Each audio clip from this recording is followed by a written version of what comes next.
पुणे नाशिक महामार्गावरील खेड बायपास या परिसरात अत्यंत धक्कादायक आणि मानवी संवेदनांना हादरवणारा प्रकार समोर आलाय।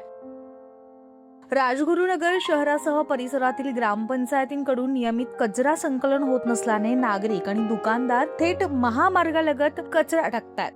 परिणामी हा संपूर्ण परिसर कचरा कुंडीमध्ये परिवर्तित झाला असून नाशवंत पदार्थांसह सर्व प्रकारचा कचरा नागरिकांकडून बायपासवर टाकला जात असल्याने परिसरात तीव्र दुर्गंधी पसरली आहे। दरम्यान या कचऱ्याच्या ढिगाऱ्यापासून एक मनोरुग्ण व्यक्ती अन्न शोधून खात असल्याचं दृश्य कॅमेरामध्ये कैद झालं असून ही परिस्थिती अत्यंत वेदनादायक आहे।